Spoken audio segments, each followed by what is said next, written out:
That being said, it is 6:03. It is Wednesday night. It's Real Unfiltered Talk. I'm James Bryan alongside the two-time. Whoa, wait a minute. Don't adjust your dials. I don't have the two-time world champion with me today. I just have my step-in substitute for the night, Mr. Kirk Pegalo. Kirk, good evening. How are you tonight? I'm doing well. Thanks for asking. That's it. So, first time, right? Yeah, first time. Hang on a minute. I gotta get on my. Hold on here. All right, we are live on YouTube tonight. And I'm going to put neon is MIA. So all bets off tonight. How's that? So normally what I do is I start out and I say, hey, it's 6 o'clock, Wednesday night, Real Filter Talk. I introduce the world champion, I did a little bit of research on you as far as your fishing accolades. I haven't seen anywhere you've even cashed a penny in any kind of fishing tournament whatsoever. But then I asked Dion, I'm like, so, what'd you do this week? So how was your week? Did you have a good week, Kirk? Yeah, we had a good week. We're getting ready for a golf tournament actually coming up on Sunday. And we sold out again, 144 players. It's this Sunday? This Sunday. Seriously? Yep. I thought it was next Sunday.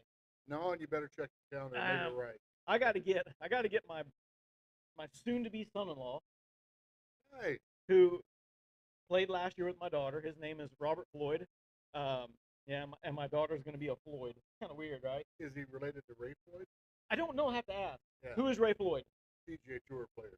We're going to get to the whole. Wow, you've already kind of introduced the whole golf thing, but so yeah, I like to play golf because golf, by my guess, outside of fishing, is the only sport you can drink. Well, not legally, not in the pro sense. Right. But I'm sure they do coke and heroin and smoke weed, though, don't they? We're not going there at all. You don't think? They test them a lot. They drug test golfers? Yeah. Huh. They use sport enhancing drugs? No, more to calm the nerve. What? Oh, calm their nerves. I thought they had like spiritual coaches for that. They probably do. Like I've seen that. Happy Gilmore had one. It's a good one too. It's like hated to see him go in the movie. Can't hear it. All right. See here. Let me see if I can blow this thing up. Just turn the volume up on your phone, Ron. That'll help. Really? Is the volume on your phone turned off? Let's see here. I have an excellent connection, and my microphone is bouncing. I'll turn it up over here a little bit. Let's see here. I'll check it on my end. Is that better? All right. So we have a bunch of IT guys out here that have to check everything for us and make sure it's all good. You pay those guys by the hour? Well, it's one's a beer winch. Yeah. The other one just kind of sits and watches. The third one, he's like my right hand man. Ron's the Scotch guy and the bourbon guy. A good man. He's our bourbon sponsor, and he hasn't got bourbon for quite a while because there's gallons and gallons and gallons of it here. So if you like a good Basil Hayden, if you like Weller, what are some of the other ones we had? How about Macallan, 12-year-old cherry cask Scotch? No. Now, when it comes to Scotch, I do a Balvenie. I like, you know what Balvenie is? Seriously? No. So it's not a really expensive Scotch. I think I've told this story before, and I know we're going to get way off in the weeds here, but my buddy Kevin Owen, who I use the term buddy lightly, we keep Kevin around because he's rich and he has a plane, so if we need to go somewhere, it would be nice to see him. Yeah, it's really nice to have his friend, but he flies corporate for some other guys, and occasionally you get to ride with him.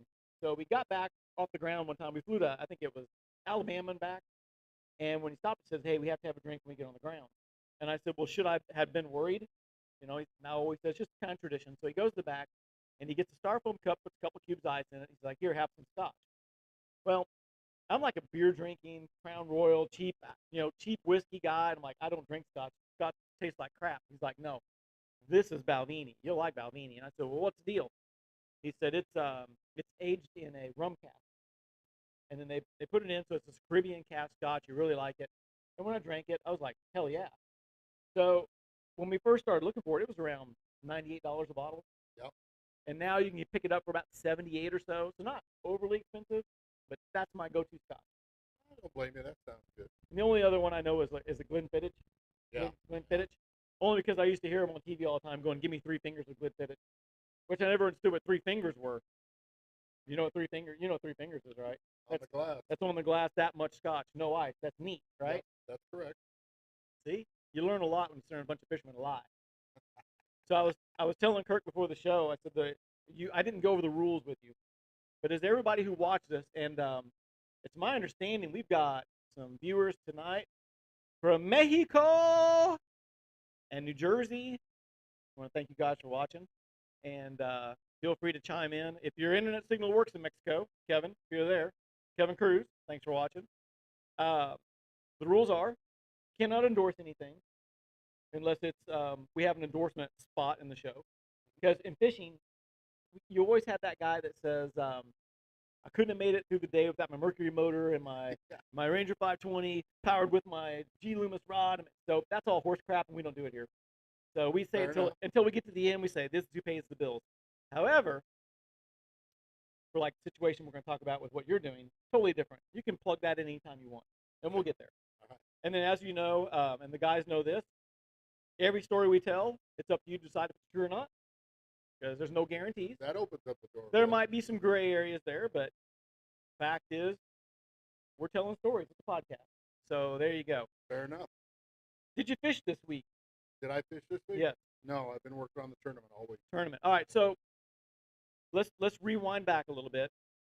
Kirk is a fisherman. Kirk has a new bass boat. He's used it 3 times in 3 years. Well, you want me to be nice about it or not be nice about it? No, you can be yourself. Go ahead. All right. So I'm not a big Lowrance fan. So he got this Lowrance trolling motor, and after 6 months and taking it to 17 people to have it worked on 32 times, he's finally able to use it now. But or am I wrong? That's 100% true. All right. So when I say use it 3 times, but now it's working because if you don't use it, it won't break. Well, I plan on starting. His boat's like brand new. In depth after the golf tournament's over. Fair enough. I'm going to use it. I'm going to borrow it. We're getting down that road. So, so every year here in Missouri, Kirk is a longtime member with the local community Elks Lodge. If you're not familiar with the Elks Lodge, they are, I can say it's a philanthropy group, wouldn't you say? It's a what group? Philanthropy. Yeah, so you do philanthropy absolutely. work. It's benevolent, benevolent, protective order. Right, and they're not trying to save the elk. Nope. No, it's just that's their mascot. We work with the community. I mean, well, you guys have been fantastic supporting our programs and the things that we give back to the community. Frankly, the Lake West businesses are phenomenal, and they support us, and everything we bring in goes right back out the door. So this tournament's going to raise money for our Christmas basket program. We're going to deliver to 120 plus families, 388 children. I forget the exact number, all the way to I think around 400 some. We'll have 72 pickup trucks loaded 3 days before Christmas. We'll deliver to the families all around the lake. All right, we'll back up because, like I said, we're world renowned podcast. Everybody in the world watches this. All 12 of them they watch. But to kind of back it up, we do have, just like everywhere else in the country, even here in Missouri, it's beautiful Lake of the Ozarks, which is a very expensive, high-end area. 2 miles off the lake, we have impoverished area, and we have poor communities. We have homelessness. We have all of those things. Absolutely. Right? Absolutely. So the Elks takes a step, and especially at Christmas time, is something that Kirk has a passion with, is they do, and I believe you still do it this way. Do you have the tree where you pick names? We have the Tree of Joy. They have a Tree of Joy, and what they do is the families get to, I'm sorry, and if I say it wrong, let me know. You got it. The families put in a list of things that they need, right? Right. Or with children's wants, and members can go and pick those off the tree. That doesn't go with the baskets, though, does it? No. Yes, it does. So they can pick those things and deliver them to a family in need, and it's a really cool concept. We even researched it far enough that one of the children is on an autism spectrum. We get the toys that are designed for autistic children, and we bring 47 different grocery items to stock them up. We bring toiletries, we bring toothpaste, toothbrushes, soap, shampoo, backpacks if they need them for school, and then the presents. So it's pretty cool. You kind of get the feeling, you know what Santa feels like the day after delivery. Now, I have seen what I call pickup day, Hmm. when all the members come in, the volunteers, and they go to pick up these items and gifts, and they take them out. There is literally where the lodge starts to our highway. They're lined up all the way to the highway. I mean, 100 of 70, 72. 72. It looks like 200, but they all line up in the morning. They get their stuff and they go out. But it costs a lot of money. Yeah, it does. What It do does. you think you guys spend annually? I mean, you get donations too, Yeah, we but based do. on the money you raise, how much did you raise last year? Do you have Um, that number? yeah, Roughly roughly 35,000. about $35,000, which is cool. But one of their big things they do every year is they have a golf tournament here at the local golf course, the Indian Rock Golf Course. Shameless plug. Mhm. Yeah, I said we don't endorse. No, we So endorse we them call 'cause it they really we help call it a us. shameless plug. Yeah, I So the got you. shameless plug is Indian Rock Golf Course, which is the very best golf course on the west side, the most exclusive, the most accessible. I think it's the only one. Correct. So yeah, so it's all of the above. They have the best. They have the best food, the best restaurant at the golf course. They have the best. They really do. Yeah, because They they're really the only do. one, so they get number one. So if you hear this, Chris, I'm plugging you all I can. Yeah, Anyway, and Chris and his team really step up to help. so you limit the field to how many teams? 36 teams. 36 4-man teams. They sell out every year. So if you hear this, no, you can't come, but you can come in 2026. Mhm. They That's do correct. a wonderful tournament. They have a great big dinner back at the lodge, and they have a silent auction. And people donate things, and they raise a bunch of money, Correct. and it's awesome. And every dollar that we raise goes to the family. Yep. Not 1% goes anywhere else. So one of the things that we're going to start doing, and Kirk and I have talked about it, and it's going to happen this Sunday, is we are going to do here at Real and Filter Talk and with Brian Osage Outdoors, we are going to have a quasi mini pro tournament, and it's going to be pretty super cool. That's pretty super cool. You like that? I love it, and we've been talking it up at the lodge in the meetings. I Now, think we're going to have a fun bid run up. so what we've talked about with Dion, and for those that don't know where Dion is, I'm not sure either. Um, we've been off for 2 weeks, and I've had health issues at home, but actually I don't have health issues. My other half had health issues, so we were off. And I think he's got a couple of health issues today, and he went to the doctor, and I think he's running late. So we're having all kinds of fun with that. But we're gonna get all past this. At the auction on Sunday night, we're gonna have three, maybe four teams. The teams are going to consist of Ed Bryant, who is the old legend of the group. Amen. And just a little background behind him. He's been working on reels here for 25 years. My business partner here at the lake. Outstanding fisherman up the river. He's been guiding and helping people for over his whole life here at the lake. And myself, we'll give the backdrop here. I have traveled all over the country with bass and crappie tournaments. I fished professionally in 2000 to 2002, which, by the way, I always say, if you want to see where I did, go to the standings, scroll all the way down to the bottom, to 200, scroll up 3, and that's generally, I'm in that area right there. But I'm there. Attaboy. And as Dion's dad used to always say, he said, if you ever want to fish professionally, and we'll talk about this in relation to golf, because I have a bunch of golf questions for you. Because I was really excited because Dion, believe it or not, is a big golf fan. I missed that. I wish you would have made it. Huge golf fan. We'll have you back on because he knows all the players. I think watching golf is like watching paint dry. Yeah. I think it's the boringest crap I've ever seen in my life. Love to play it. But so what we're going to do is we're going to auction off. So we're going to have myself, Dad, Dion Hibden, 2-time world champion. I contacted Jim Dill today. I'm going to try to get him to volunteer a day as well. Oh, that'd be awesome. And what we'll do, he's one of the best guides here at the lake. Either that or his wife, Denise, who is an also incredible guide. And we're going to auction off the opportunity to be a partner in the tournament. So I think we'll let 2 people get on each boat, correct? Mm-hmm. Correct. So we'll auction off your boat, and then we will go out on said day. We don't have a day set yet, but we'll see how much it brings, and then we'll see what kind of a day we're going to have. No, I'm just kidding. We'll do it no matter if it brings $50. It's all about the kids. But we're going to go out. Wait a minute. I've been accused at times when I'm auctioning things off. Huh? Sometimes the sparrows and the rooks start bidding too. That's right. So we keep it going. We bid the air. That's called running a bidder.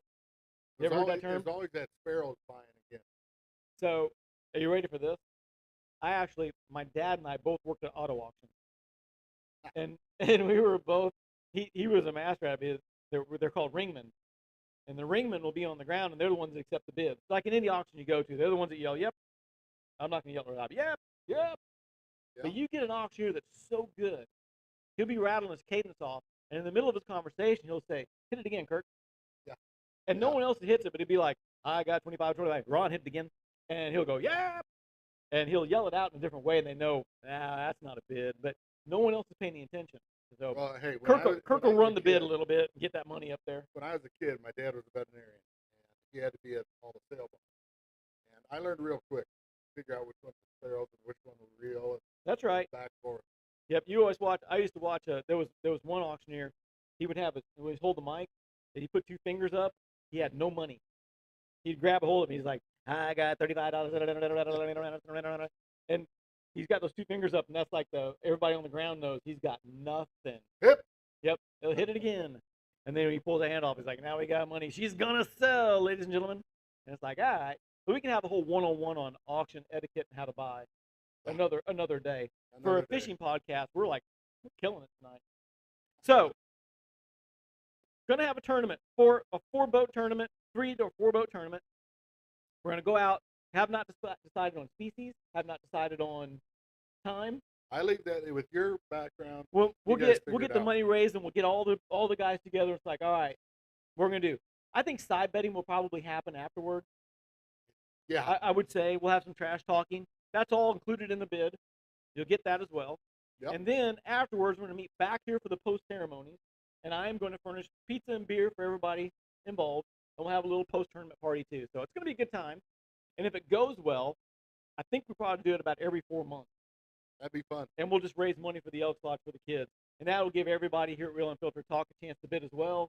We'll raise some money, and we'll have a good time. Because I think, believe it or not, and I told Dion this, I'm kind of a big deal because I can catch fish, and Dion doesn't think I can.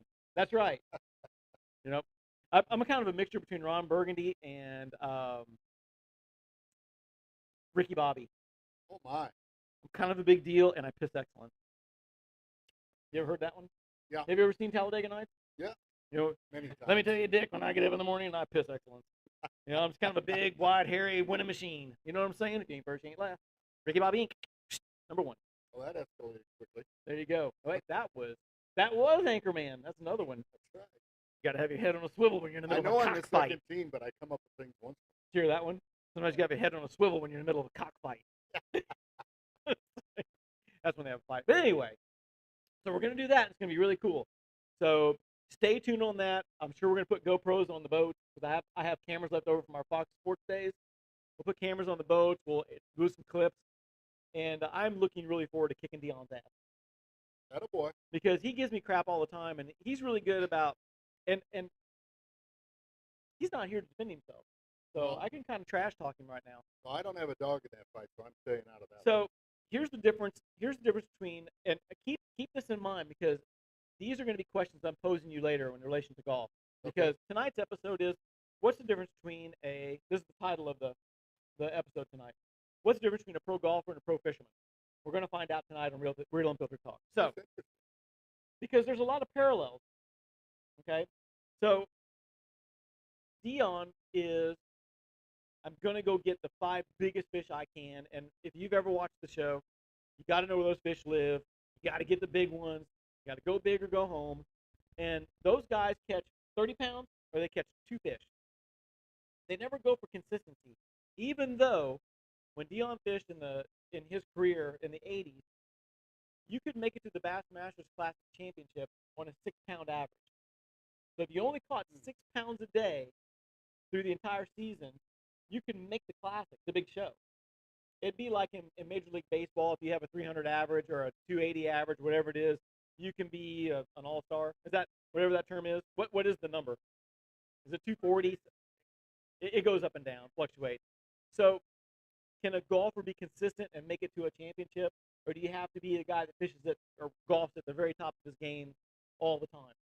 You see where I'm? Yeah. Is it strategy or is it? Well, the only thing, consistency is incredibly important, though. And Ben Hogan used to say, key to golf was to manage your missed hits. So if you're consistent and you can control the ball, right now there's so much money on the tour. You're making a ton of money, and yeah, you can get it into U.S. Open. Well, U.S. Open's open qualifying. Right. Yeah, you can do well. All right. So here's where all the questions come in. Okay. All right. So I guess you can lie if you want to. Did you work with pros when you were in the golfing industry? We had a tour director. Okay. That was his job to work daily with the tour players. Oh, hey, we saw them a lot and played with them. By the way, Kirk was in the golfing industry in his former life before he got old and retired to the lake. Correct. So, 42 years. You were in the golfing business 42 years? God, that's a long time of playing with a lot of guys' balls. Hell, I'm telling you. I had hair and it was brown. Really? Yeah. I wear a hat during the podcast and my bald spot feels really bad. I know, I wasn't thinking. So I had to cover that up. I wasn't thinking. No, it's not bad. If you keep your head down a little bit more, so it's not bad. Okay, good. So 42 years, 42 years in the golfing business. And I kind of started thinking about it. And I thought, this is kind of fascinating because there are a ton of parallels. Mm-hmm. A pro golfer, they have to have a well, I guess you can answer this for me because I'm trying to think the right word. You have to have a resume to get a corporate sponsored gig, right? Yeah, to get a really good sponsorship, you got to prove yourself in the golf business. So you must have already proven yourself before the big check comes. Yes. Okay, so I mean, it may be that you're showing the talent, you're showing the ability. We want to ride that horse. Right. So based on the conversations I've had with Dion and where we're at today in the fishing industry, because I'm telling you, there's some huge parallels. I'm going to share this with everyone because I want you to kind of think about it.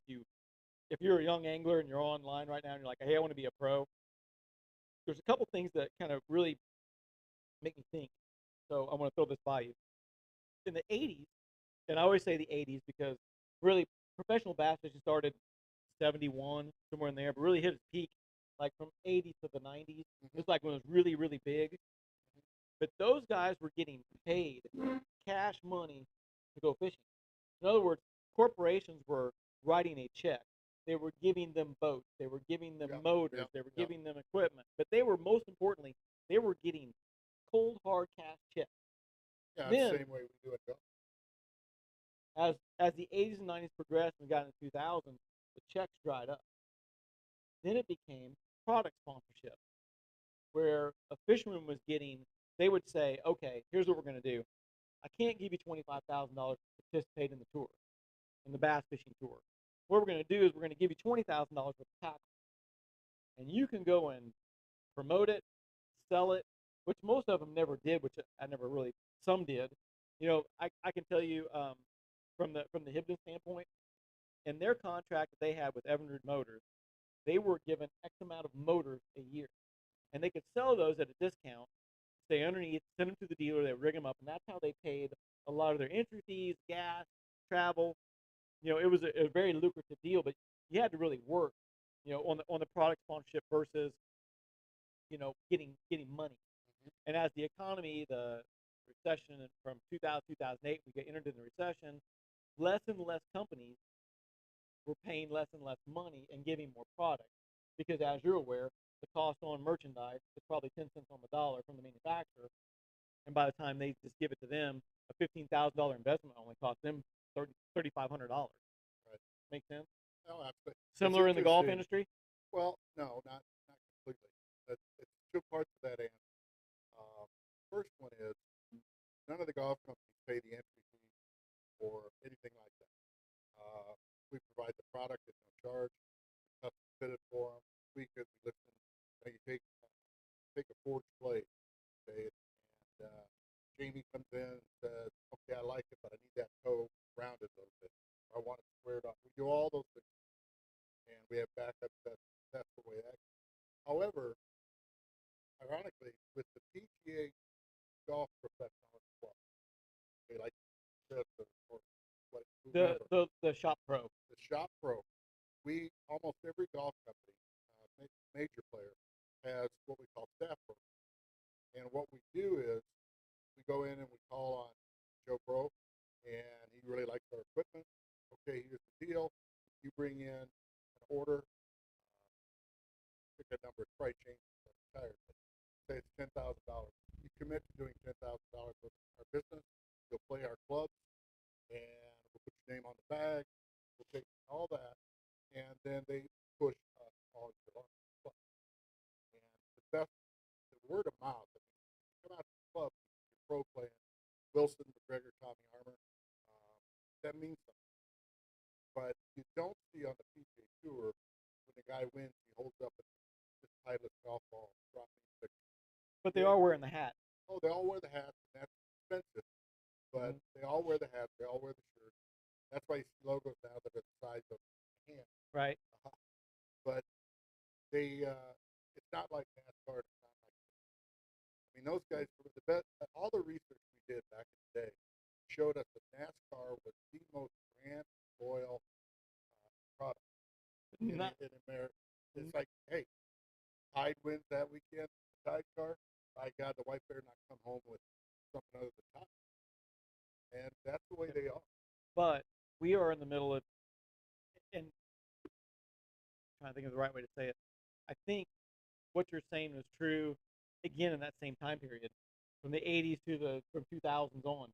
But now we're in a cultural war, and I don't think NASCAR has the same power that they did back then. Yeah, I'm talking about data coming back. Yeah. So that could be. Now, I can tell you that there is a very direct parallel between pro staff and tackle stores. Because you said staff, in fishing they call it pro staff, which we in the last previous shows, you remember what pro staff stands for? It's not, you're not a professional, you're a promotional. Yeah. Pro staff does not mean you're a pro. Like pro staff means you're a promotional staffer, which means your job is to promote the product. Mm-hmm. So people get kind of confused. They're like, yeah, I'm a pro staffer. Well, that doesn't mean you're a pro angler or a pro golfer. Right. That just means you're somebody that gets to use their shit, and you need to go out and try to sell it. And that's the concept. For many, many years, Akuma fishing was huge with our store because, like you said, we commit to a $25,000 annual sales, and then they would outfit Dad and I with all the fishing stuff we needed. Right. They called it, I think, a TDF account or something along that line. But they would account us with a budget, and we got to freely order whatever we wanted to. We would go out and fish the local tournaments, and when you look on our deck, it was all Kuma reels, Kuma rods, their Savage baits that they had at the time. They were right there. And it was nice because we actually liked the stuff. We believed in the product, and we still do to this day. But it was a great concept to where in golf versus professional fishing now, golf, they still write the check or no money. You said no money. No, they're under contract. We're paying them back. Okay, so they're getting checked. Oh yeah. So and then very nice. So I'm curious because and I don't know if you know this or not. So I don't mean to put you on the spot. If you don't know, that's fine. Lie and make something up. Okay. In professional bass fishing, they generally have to come up. They have to commit to the entire season at the beginning of the year, and typically, I think it was they had to pay at least half down up front. I think now it's almost. I think they pay the whole thing. So they have to pay for the entire entry fees of the tour in advance to get their spot secured. Even if they're a qualifying pro, they have to do that now. So if they're fishing the BSS or the Elite or the MLF, and it's $70,000 in entry fees, they got to front it prior to signing up. Does that sound like anything in relation to the golfing industry? No, because the contract, the first thing that players look at is the equipment. They are very particular about it. Going back to my McGregor days, back when Jack was still playing, we would get that closer for it. Sorry. Make sure you can hear.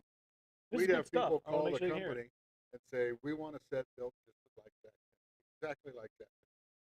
And we try to tell them, you can't play it. I mean, his specs were so unique, and an average player couldn't make it perform. But,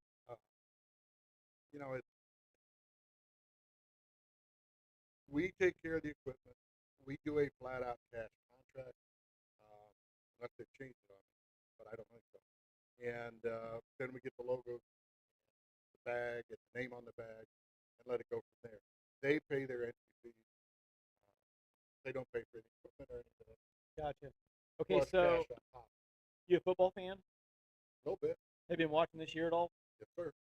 So let's take the golfing and the fishing industry in comparison to, let's say, Miami Dolphins. And those, just think like 15 years down the road when people are like, what's going on? When they read about all the crap that's going to happen to Miami in the next 2 weeks. Um, if a golfer plays shitty, Mm-hmm. are they under contract for the whole year? Can you sever that contract because they're so bad, failing No, so miserably? you rarely. Because I can't think of an last in the golf example. tour is still okay. No, it's not okay. We might not renew the contract. Gotcha. I mean, because I'm saying this, I'm trying to not trash the golf industry or trash the fishing industry because I'm on the fence there, but there's not as many pro golfers in a set tournament than there are professional fishermen in a bass tournament. So when you have a 200 boat field versus the average PGA tournament is 50. No, it's more than that. It's probably somewhere between 75, 95. Is there a first cut day? No, there's a second. Second cut day. Okay, about the same in bass fishing then, because there's got to be 60 of them that you don't know, pros, because they're gone on day two, and then you hear about those names. So, which I don't want to get like off in the weeds, but I always do. Hey,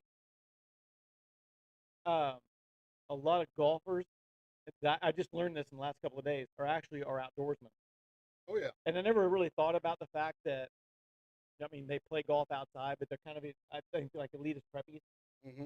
So I really never thought one as hunters and fishermen, but I'm kind of surprised that a lot of them actually are. Oh, big time. We used to take a lot of on trips, hunting trips, fishing trips, all the above. They Yeah. really enjoy it. Matter of fact, one of the guys back in the day, probably one of the really nice guys on tour was Kirk Pegalo, and I think we sent him to Minnesota. We sent him to Iowa pheasant hunting, duck hunting down in Arkansas. You know, that's or we did, I should say, but Dunlop. Uh, but The yeah, tire company? I'm what's that? kidding. I said the tire company. No, I'm kidding. But yeah, you dig down. Most of them are fishermen. A lot of them are hunters, and they really enjoy it. I was telling a buddy of mine that you were coming on, and you had some back information on golfers, and he said, "Did you know Tom Watson got in trouble once for shooting over bait in a pheasant hunt?" And Yeah, I said, "What?" I was like, "How would you even know that?" And he's like, "No," he said, "There's a because Tom Watson was a Missouri golfer, right, correct? right. From Missouri. Yep. Again, I'm not a big golf guy, but they said it really wasn't his fault, kinda, But if he was shooting next door, and the landowners on the other side had bait, and he was shooting over and killing the birds and going and getting them, and it was over bait, and so he got conservation come in and nabbed him. So that's a Tom Watson story that I had, and then we got off in the woods because I was talking to Kevin, and he, Mhm. like I said, the pilot, Yep. and he was talking about the whole issue that happened with Payne Stewart and what happened there, and like I didn't know all the things that had happened to Payne Stewart, which caused his death, which was pretty incredible. Do you know that whole Yeah, thing? that was such a tragedy. And yeah, Yeah, yeah. it's called hypoxia. Hmm. When pilots start telling the story, they think it's interesting. I think it's like really morbid, but they, yeah, the NTSB had a story that said that they were at 30 or 40,000 feet. They lost pressurization.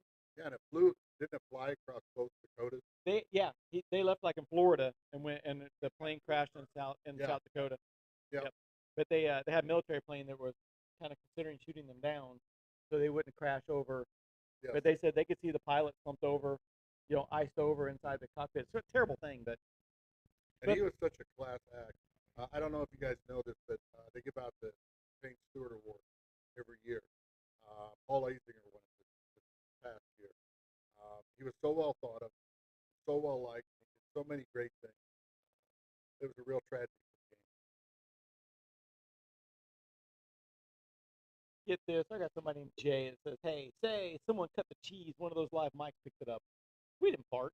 No, I We didn't didn't fart. fart. No, I didn't fart. You guys smell anything? Nah. Nope. You We're do, clean. dude. Now, We're if he clean. said it, whoever smelt it dealt it, so it's on his end, not mine. So I might have. Wait, I bet that's what it was. Here, There did you you hear go. that? I might have picked up the squeak there. Wasn't me. Out of all the comments I get, it says somebody said I farted on the air. That's no. Probably your guess. No. My breath? Did you say my breath? Nope. It's Kona Big Wave, by the way. Shameless plug. Thanks, Robert. So my future son-in-law, he works for Anheuser-Busch. Hmm. He is in the logistics department, and occasionally, if I talk really nice, and I don't know how that whole works out there, but they get, I don't know, it's like a drink coupon, and they get like the access beer like on a Friday or something like that. I'm not really sure how, but occasionally, if I'm really nice and really good, he brings beer. So Robert, love for you to come down. Oh, they're supposed to come down. Supposed to come down this Sunday. So I'll remind him Attaboy. because they go to the gift shop and buy Budweiser shirts for the golf tournament every year. The last time it was those little bitty bottles that made like golf shapes, but they're actual beer bottles. It's kind of cool. We did a promotion one time, and we had them put in coupons inside I think it was a 12-pack beer, and that brewery will remain anonymous. But they ended up handing some of the coupons out on a Friday, the end of the work week. So at the time, one of a really good accounts called me. He said, "You need to get down here." So we went down to see him. He was a good friend. Was a good friend. But they had Budweiser, or excuse me, employees coming in with coupons, and they said, "I need 36 dozen Wilson staff," and they just got killed. That's crazy. Sometimes things don't work out the way you want it. Yeah. Yeah, I was gonna say something. I totally lost it there for a minute. We talked about contracts, Talked fishing. about Payne, What? Payne Stewart. Yeah. We talked about Tom Watson. There's Yep. no other Missouri golfer. Well, Fuzzy Zeller's an outdoorsman. Not one that we remember. yeah, you would. He won 2 or 3 U.S. Open. Wait, yeah, but you Dale forget. Irwin. Huh? Dale Irwin. Yeah, I don't follow golf. I don't even know who that is. See, Yeah. none of our fishermen know either. You do? Look, the biggest. So my Sasquatch beer winch knows who that is. Absolutely. You follow golf too? Now, everybody, see that? Like playing it, don't like watching it. Yep. Yep. Yep.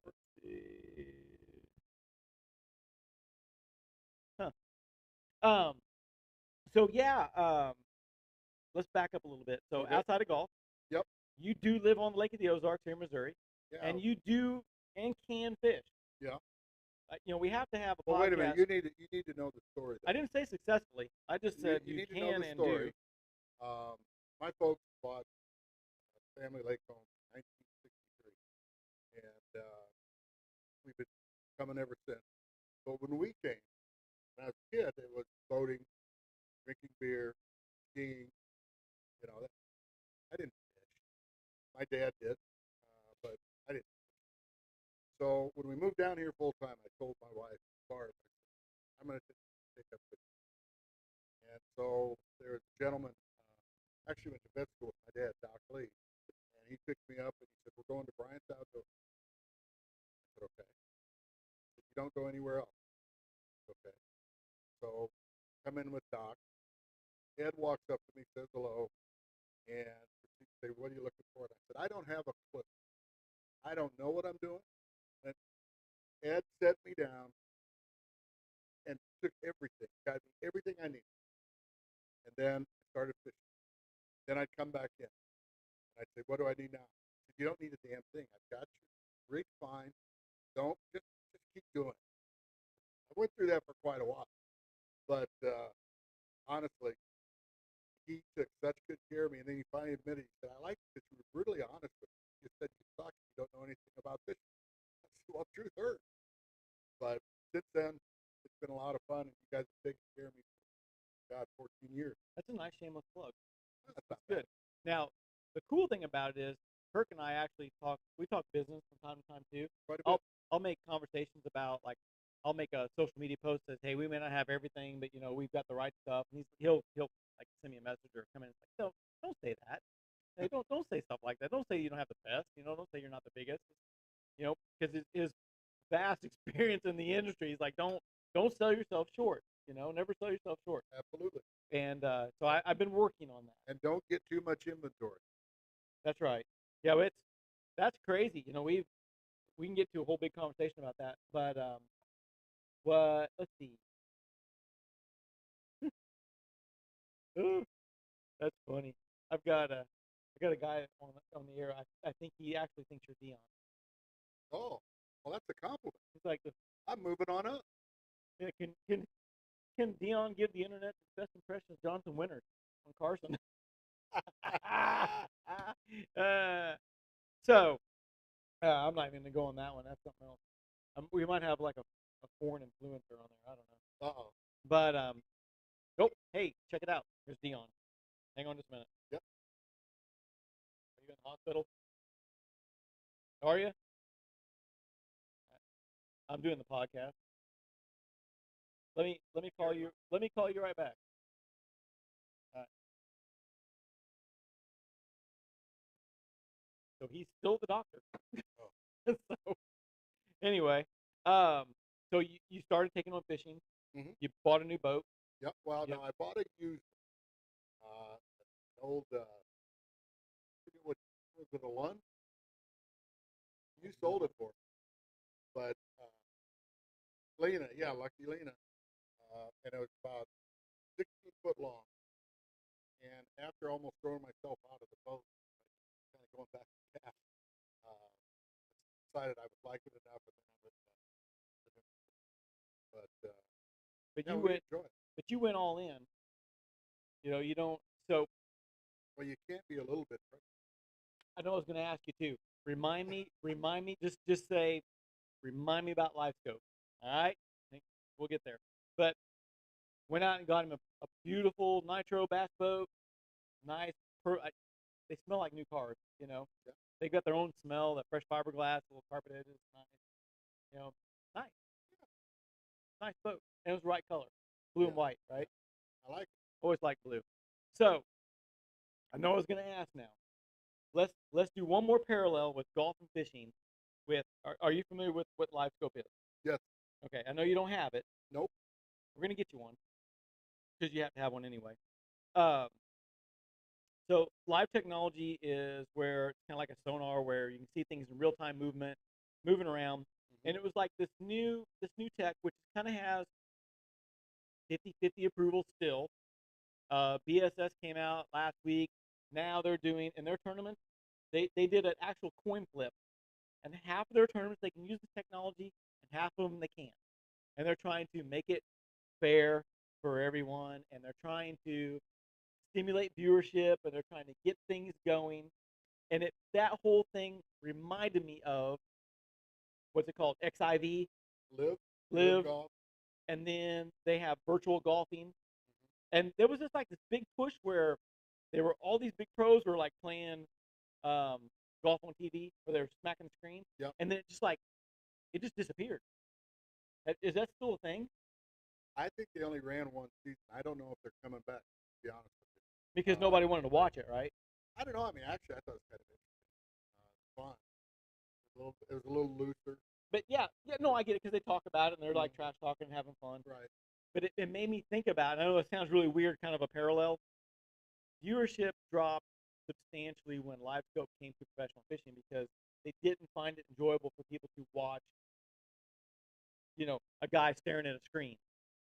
Not saying that this has nothing to do with should you have it, should you not have it, is it right for the sport, is it wrong for the sport. The numbers don't lie that viewership on national television dropped because there was just a guy staring at a screen catching fish. No matter if they had talent or not, it was different. And it made me wonder, is that what happened to the virtual golfing the same thing? Yeah, it's fun, they banner, it's all good, but they can do the same thing with a podcast instead of standing in front of the screen. So do you think viewers found that boring, or?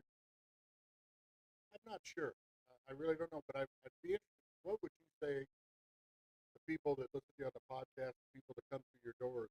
What's their opinion? Is there a majority pro or con? Say that again.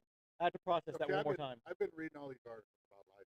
Okay. And it seems to me that a lot of people feel detrimental to fishing. Okay, so without Dion being here, because you or I are not in professional fishing at all, right, and we don't have anything to lose or gain by this comment. I feel that today's youth, who are very savvy with technology, are very, very good at using such technology. Okay, Mhm. very good at it, but they don't have uh, the natural ability to locate and find fish without it. They don't know. Yeah, and in this show we call it they don't know where the fish live. In Mhm. other words, if you turn off that device, if they have a power failure, can they still successfully catch fish? And that argument is no. And the other half says yes. So your anglers who built this sport forever and ever are now complaining because they've eliminated the opportunity to earn their spot and how to locate, use natural techniques, figure out, and also the game of chance. You know, there is that opportunity where luck plays a part. Now, with live technology, I'm going to share this right away. Just because you can see a fish on a screen, you can drop your bait from its nose, it doesn't make it bite. You still have to be a fisherman. You still have to figure out a way to entice that fish to eat it, but not necessarily the case. To answer your question, I think I don't even know how to answer it. It's so 50-50 out there. Um, I there's the other side of it that says that all of the natural fish in the lake of the let's just use Lake of the Ozarks for example. Right. There's 70% of all those fish are within 15 feet to the bank, and with live technology you can find every one of them. But if you get behind a dock, behind cover, on the spawn, it's a little more difficult, it's a little more challenging, and live technology doesn't have the benefit. But that technology has allowed other people to turn around and go the other direction into open water and find fish they've never found before. And it's opened up a whole new world of how to fish because they've learned maybe all the fish don't live on the bank. These giant fish are way out there. And then you've got the other side of it that says, okay, well, big fish are the spawn that keeps the fishery healthy, and now they're finding those big fish. They're out there in the middle of the lake that have protected the fishery forever, and now they're harvesting those fish. Now they're hurting those fish. The mortality rates in fish. I mean, where's it start and where's it stop? Yeah. You know, there's this conversation's been going on for now 8 years, and with no end in sight. But from an industry standpoint and from a professional tournament standpoint, uh, Garmin, Lowrance, and Humminbird cannot pay enough money to keep professional fishing going. And even though they rely on live technology to pay their bills, something's going to have to change for professional fishing to survive. Um, it has killed the crappie industry completely. There is no, I mean, professional tournaments, and there are some great guys out there trying to keep professional crappie fishing alive. They're chasing sponsors, they're doing their due diligence, trying to get it going. But at the end of the day, there's 10 good quality live scope crappie anglers, and no one wants to fish against them. So I think on the bass fishing side of it, if I had my druthers and if I was the CEO of BSS, this is what I would say: use live scope and river systems because it's really difficult to do. But in big lake bodies like St. Clair and Detroit River and out in the Great Lakes and smallmouth fisheries in Shasta and California, where live scope is really the dominant thing, take it away. You know, make them utilize the tool to really work for them, but then let your skill also balance the two out. Oh, it's interesting. In some respects, similar to the golf in golf. Mm-hmm. You know, the technology gets better and better. And then, okay, do we go to a restricted ball? Do we back to tour players and say they can't play that ball or this ball or whatever? And then you got that other group that probably 50-50. But the other group, look, I go out and shoot 100. If I could get a ball that took me down to 90, I'd be the happiest person in the world. I'd enjoy golf. Right. And that's about it.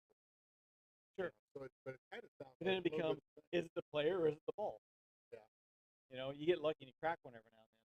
You know, I have nothing against, and you don't know the guy, but we talk about him a lot. I have nothing against Josh Jones. And Josh Jones is one of the, he was a professional fisherman. He won multiple championships. He went off into private guiding now using live technology. And he has a million plus viewership on social media where he goes out to these trophy lakes and he catches 10, 12, 15-pound bass, and he's very good at it.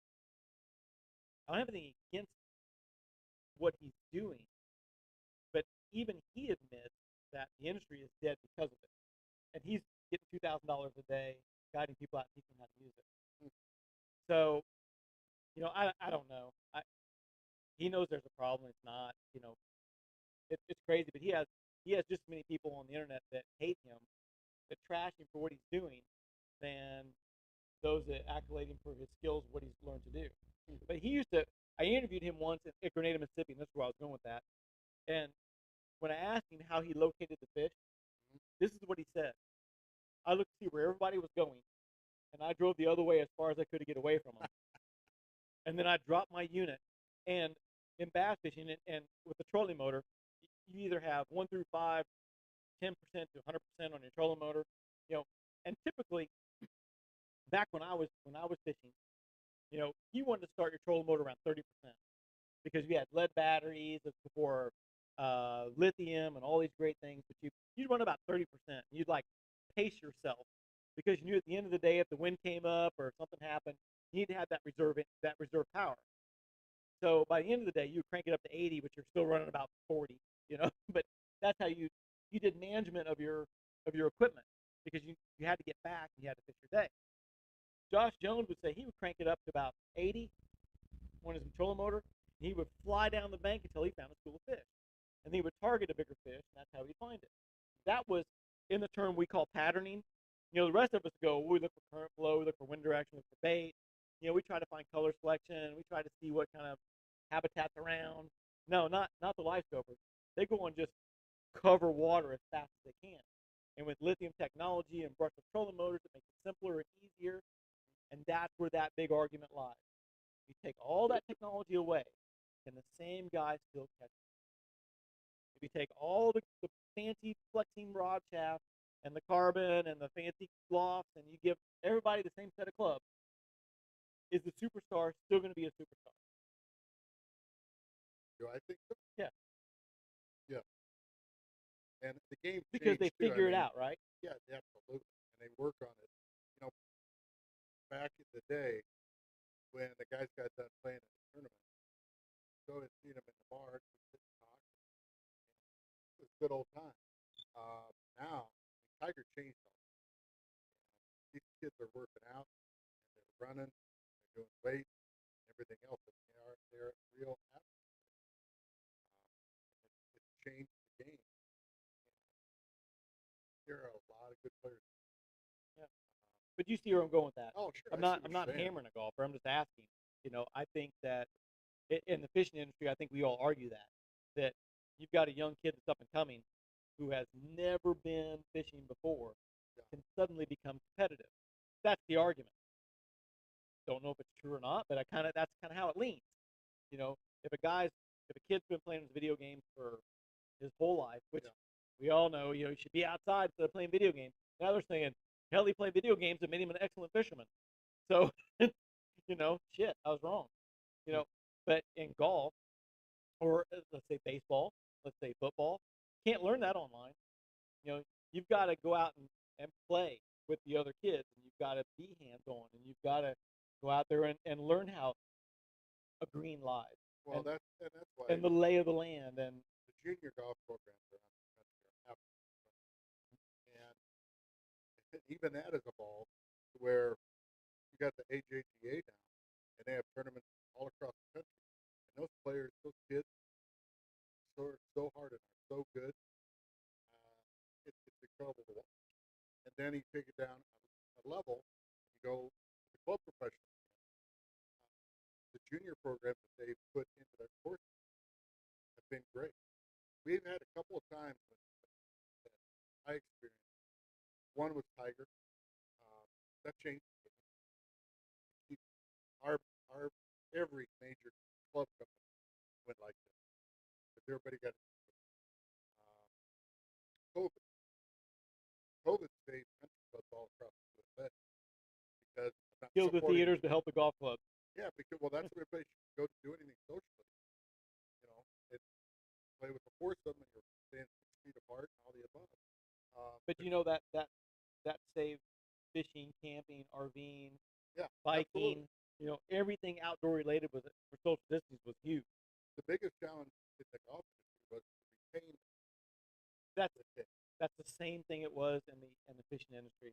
You saw, I remember back when I was working in the TV show and we were doing tournaments. When COVID hit, we saw a 40% increase in viewership on TV, which was 30 to 40% extra viewership. So we went from 4 million viewers to 6.5 million viewers. And so the sponsors are saying we should sell 30% more product.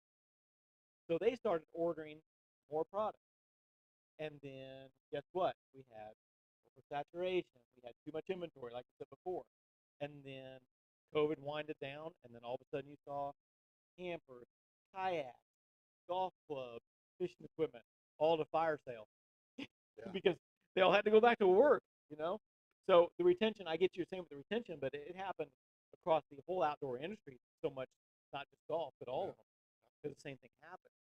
Which I never could find a really good deal on some of that cool outdoor stuff because the people that bought it. Yeah. It's interesting, but you're right. There are similar traits. Yeah. No Well, there we doubt go. about it. See, I could tie it together. I told you I could tie it together Yeah. a little bit. What do you like to fish for? Probably number one. Number one, Uh, we got to finish the show on a little bit of fishing, and then we'll wrap it up. All right, because we're there. I don't have live scope, Don't have live scope, but but where I fish, I've been there since '60, so kind of know where to go. 36-mile mark. yeah. So let me tell you how shyster. Let me tell you about the shyster Kirk is on fishing. All right. So he's got this quote unquote community dock that he keeps his boat, and it's rather large. And I'm not going to say where he's at on the lake, but he convinced all the people in his homeowner association that they should put brush under the dock, right? So he contracted and went out and got a local tackle store to load up on the big Christmas trees, the PVC style trees, and then did them like in every other slip down every dock. So he built himself his own little fishing reserve. Well, we started that back in the '60s over at the home place. But it worked, right? Oh yeah. There's nothing better I'm than not going to tell them where that. putting a habitat in if you can do somebody else to do it for you. That's like super good. Because putting brush in is a lot of hard work, but if you get somebody to pay somebody else to do it, it's even better. Right? Yeah. You It didn't, helps. you never even thought of that, did you? Yeah. You were just being nice so everyone can catch crappie. So favorite color? You got one? What is it? Are you a minnow user? No. All right. The Check it. pumpkin is Wildcat. Wildcat. Yeah, Wildcat is a Southern Pro color. It's kind of a purple gold Yeah. Yeah. with chartreuse tail. It's got multiple flakes in it. Yep. I mean, Single tail grub. You're a single tail grub guy, yeah, absolutely. And your dad picked the colors out which is for me. versatile because you can vertical jig it, you can cast it, reel it in, you Yep. put a spinner head on it. Yeah, that's good. Huh? Main one. You use nibble? Yeah. Hey, There's your only two dad people. told me. There's only like 3 people. There's only like 3 people that use nibbles: children, women, and trout fishermen. They use cheese. I think they use cheese, right? Well, then I think I got to get with Ed after the show's over and do some serious talking. I know. Chartreuse nibbles. You like sparkle? Yep. You know the difference between the two? No. So when a fish eats a minnow, this is my tip of the night. All right. When any game fish eats a minnow, Yeah. it goes into their gullet and they eat it. Whether it's head first, tail first, doesn't matter. Right. But they grind it. It Yeah. grinds. They have little grinders and they grind it up. And when they do, they open up their gills and they breathe. And when they do that, all the scales come out. And it makes a little cloud of scales around them when they're eating, which the other game fish understand. Hence the sparkle. There you go. Hence the sparkle nibble. So when you put it, and it's not a shameless plug, this is fact. Berkeley crappie nibbles are the only nibble on the market that sinks. It's kind of weird, but the rest of them, they all float. So when you jerk your bait and the little nibble comes you're using like some other brand, they float to the surface. But a crappie nibble will settle and then dissolve. So you get a scent cloud and you get a sparkle cloud, which emulates a fish that's feeding, which starts a feeding. Other fish see the scales, they see the smell. If you believe in smell or not. See, Dion says that smell doesn't matter, which he's full of crap because fish have noses. They know. So they have sensory lines. They have all that stuff. So anyway, if we talk about golf all night, there is a single one fishing tip. Sparkle. Sparkle nibbles look like feeding fish. That's why they make sparkle nibbles. Here's my tip for you. All right. The one thing you don't want to do in golf is casting. Just stop casting. Define that. Dumb it down like I'm a 5-year-old. Think about if you had a fishing rod in your hand and you went like that. Nice cast, right? Shooting it under a dock or right. alongside whatever. Do that with the golf club. You're screwed.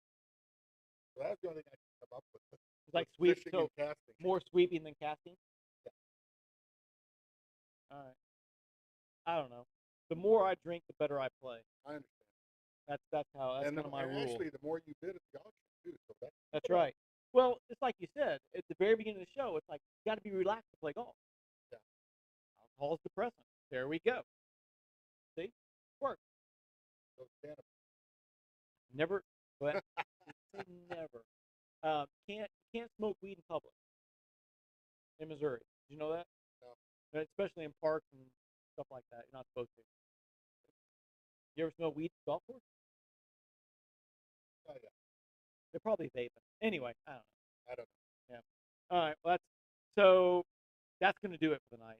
We've talked for well over an hour, which I said it wouldn't be that long. We have good content, right? Shameless plug. You got anything? Anybody you want to endorse other than the Elks and the Christmas Fund? If they want to make a donation, they can just contact Real Unfiltered Talk, and we'll take your money. Absolutely. Give us a holler, and we'll help out the Elks Kids Fund either this year or next year, whatever.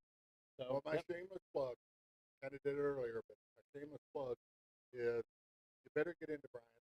You better have the pizza because it's the best at the lake. And you need fishing help, you're going to get it. I'm not afraid to walk in and say, I need help. And they get it. I don't like helping people anymore. Oh, I know. You're a little I would rather have Dad do it. You're a little thin. A little bit, yeah. A little bit. I really liked it when Dion was here helping out because he would take guys out back to teach them how to use bait casters. Oh, yeah. That's kind of tough go, but he's like, 20 minutes, I'll have you casting in no time. He'd go out back, first thing to come out, be all happy, and they'd leave. Ed did that with Did he? In the park. Yeah. Yeah. Sat there, slinging a bait caster. Yeah. All right, so give Dad credit too. I don't have that patience.